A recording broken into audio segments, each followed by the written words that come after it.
The system has done us dirty. Slavery has done us dirty. But now that we are up on game, now that we clearly can see what it is that we are up against, we should be able to combat that and flip it and reverse it and do something different.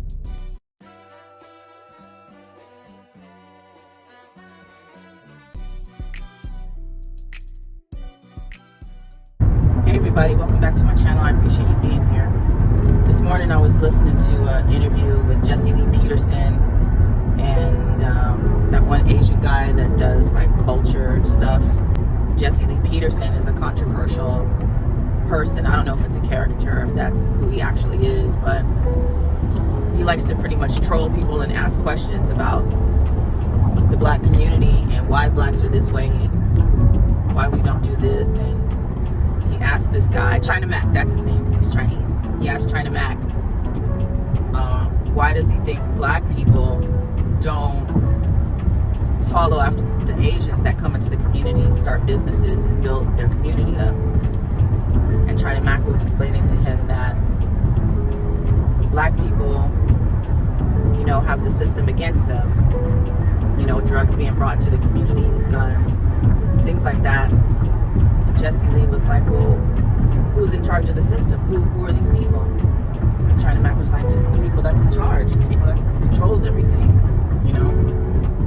And he's right, it's the 1%. The 1% controls everything. But Jesse Lee, you know, retorted that and said, well, isn't it the parents' responsibility to raise their kids up to be productive members of society? And said, yes, it's up to the parents, but if you have these systems prohibiting you from being great, what can you do? Just to sum up the conversation, you know. And I think both can be true at the same time.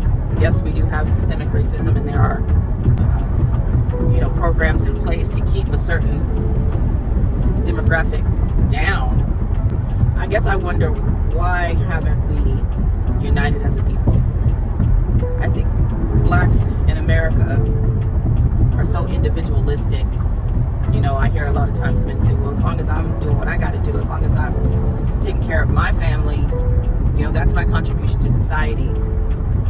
As long as I'm raising my kids, you know, I don't need to go out and mentor any other black boys. I don't need to be a stepfather. As long as I'm doing what I have to do for mine, that's all that matters. And to an extent, he's correct. I think everything starts with self. You have to be working on yourself, making yourself the best version of you, because that best version of you is what's going to set the example for the next generation and for others to mimic. But once we've made it to a certain level, we have to start thinking about community. Now that I've established this, now that I've established all of these things, and I'm at a level to where I can help somebody else who does not have, when does that happen? Like, do we feel as though once we win the lottery or once we start making 7 figures, we should start giving back? And I'm not just talking about donating money to causes, but I'm talking about unifying and standing together on certain issues so that we can be an impact. Why don't we do that as a community? Some say we don't even have a community, because a community is a group of people that are unified for one common goal. And I feel like all of us have our own individualistic goals, and we're not willing to work with other people. The system has done us dirty. Slavery has done us dirty. But now that we are up on game, now that we clearly can see what it is that we are up against,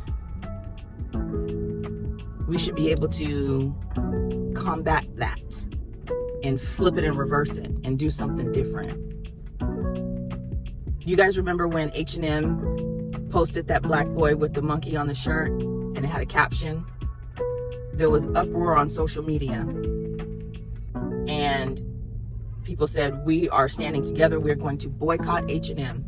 I think that was what, like 9-10 years ago. I literally think I am the only person still boycotting H&M. I do. Because I see black people going in and out of that store like it ain't nothing. Even when that incident occurred, I said, you know what, I'm not, and I love H&M, especially the H&M overseas. Oh my God.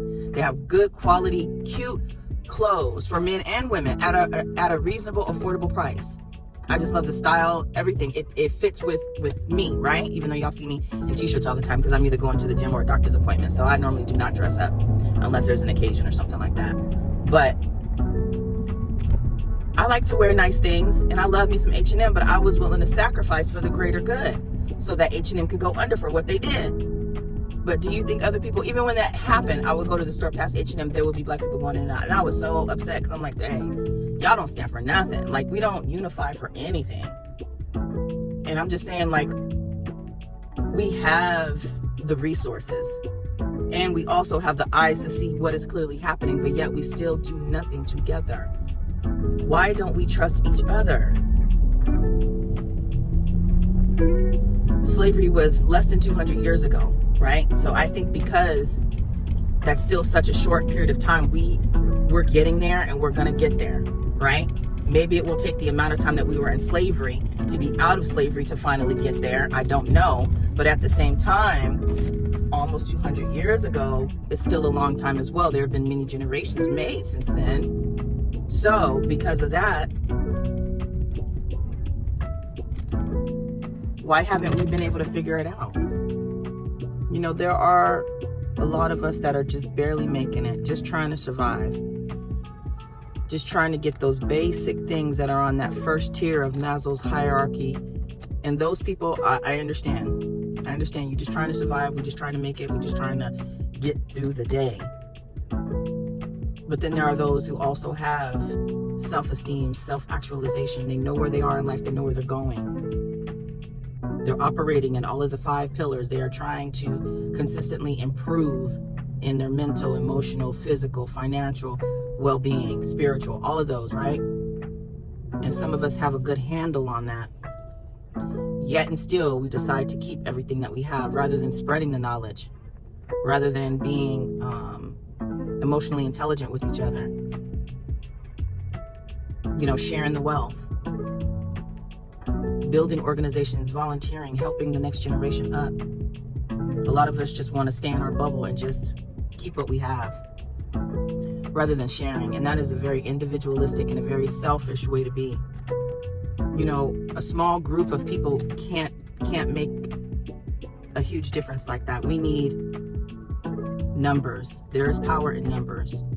I remember I was still active duty, and I had this one young white boy who was under me, and we were talking about stocks and investing and things like that. And he was saying that him and like 5 of his buddies created an investment account where they all invest together, because the more money you put in, the more you make.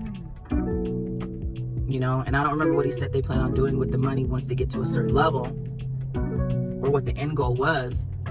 But just the fact that he was able to get 5 or 6 of his buddies together to commit to investing so that they would have a better future. It made me feel, first I had a sense of pride that a young person was doing this. But then I also thought about my people and how I haven't been able to get not even 2 other people that are willing to invest with me.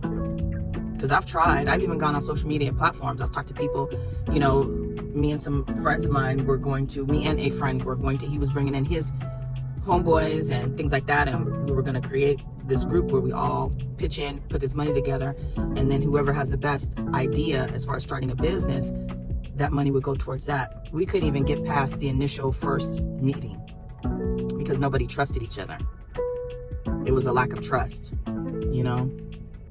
And so I think that's the bottom line, is we don't have trust of each other.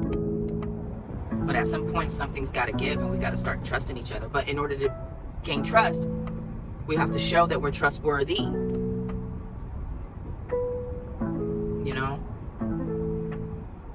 I don't know. I'm just rambling at this point. I'm just trying to figure out what it is that we need in order to get everybody on the same page.